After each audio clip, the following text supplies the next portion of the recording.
جادویي منګی. یو ورځ یو دهقان په ډېرې خواشینۍ سره خپلې ځمکې ته ولاړ، ځکه چې هغه ولیدل چې د هغې ځمکې کې هیڅ نه دي شنه شوي. او خدایه، تر اوسه خو هیڅ نه دي شنه شوي. که دا شیان شنه نه شي، زه خو دا نسم کولی چې مارکیټ کې خرڅ کړم، او زه به له ولږې مړ شمه او زما آینده به هم خرابه شي. یو ورځ کله چې دهقان غوښتل چې ځمکه وشکوي، ناڅاپه د هغه کلنګ په یو کلک شي ولګېده. هغه ډېر حیران شو. دا چې دی؟ کله چې د دې کار خلاص شو، ویې کتل چې یو منګی هلته دی. اوه، یو منګی څنګه دی ما په ځمکې کې دی؟ منځ یې خالي. دهقان ډېر خواشینی شو، ځکه چې هغه هیڅ نه و ترلاسه کړي. هغه خپل کلنګ په منګي کې واچوه او د یو ونې بیخ ته ولاړ او همالته ویده شو. کله چې دهقان له خوبه راپاڅېده، ویې کتل چې هلته د یو کلنګ پر ځای 100 کلنګه پیدا شوي. هغه ډېر حیران شو. څه؟ ما خو یوازې یو کلنګ درلوده، دا څنګه دومره ډېر شول؟ دهقان ټول کلنګان له منګي څخه خالي کړل او دا ځل یې وغوښتل چې یو بیل هلته واچوي. څو دقیقې بعد هلته 100 دانې بیلونه نور هم پیدا شول. هغه ډېر حیران شو. که دا منګی یو جادویي منګی اوسیږي څنګه؟ زما په نظر دا جادویي دی. دهقان ډېر خوشحاله سو او په منډه خپل کور ته ولاړ او منګی هلته د خپل میز په سر کېښود.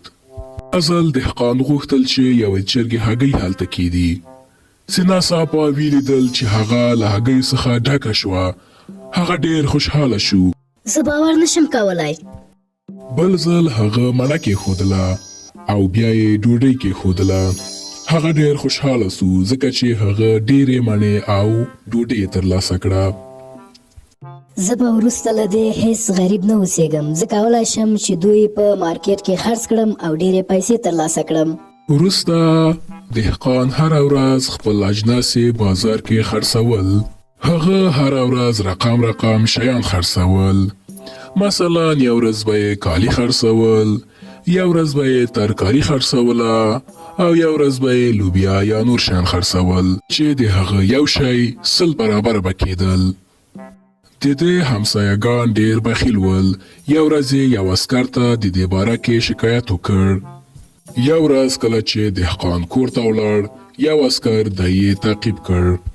دهقان یو چورګوړی په منګي کې واچوه او ولیدل چې ډېر چورګوړي پیدا شوي دي. عسکر هیڅ باور نشو کولی، ځکه چې هغه ولیدل چې ډېر چورګوړي پیدا شوي دي. ناڅاپه یو چورګوړی په منګي کې وغورځېده او نور چورګوړي تولید شول.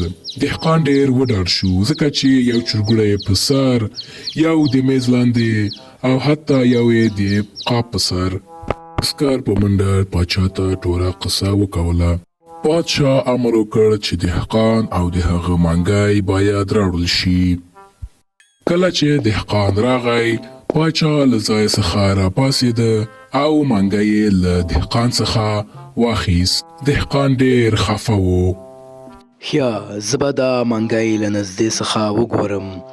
دا به ما او زما دولت ډېر پیسه‌داره کړي. ها ها ها ها. پادشاه خپل ځان یې په منګي کې خم کړ. او پاچا صاحبه، فکر وکړه، دا خطرناک دی. ناڅاپه پاچا خپل توازن یې له لاسه ورکړ او وغورځېده. او پاچا ولې وغورځېده؟ دا خو ډېر خطرناکه کار شو. ناڅاپه د یو پاچا پر ځای 100 نور پاچاهان هم پیدا شول. عسکران حیرانه پاتې ول چې د چا فرمان ومني. پادشاهانو یو بل سره جنګ کاوه چې زه پادشاه یم. زه پادشاه یم. نه، زه پادشاه یم. نه، ته نه یې. زه پادشاه یم. غلی شئ، زه پادشاه یم. دهقان کله چې ولید چې منګی څومره خطرناکه دی، هغه په ډېرې آرامۍ سره منګی یې واخیست او له هغه ځای څخه ولاړ. دهقان له یو لوړ ځای نه منګی یې لاندې واچوه. منګی مات شو او هماغسې ورک شو. دهقان پوه شو چې په راحتۍ سره هیڅ نه ترلاسه کیږي او هر څه په کوښښ او تلاش سره ترلاسه کیږي او هغه تر آخره عمره پورې کوښښ وکړ او پیسه داره پاتې شو. د نورو ویډیوګانو لپاره زموږ چینل لایک، سبسکرایب او زنګوله ووهئ.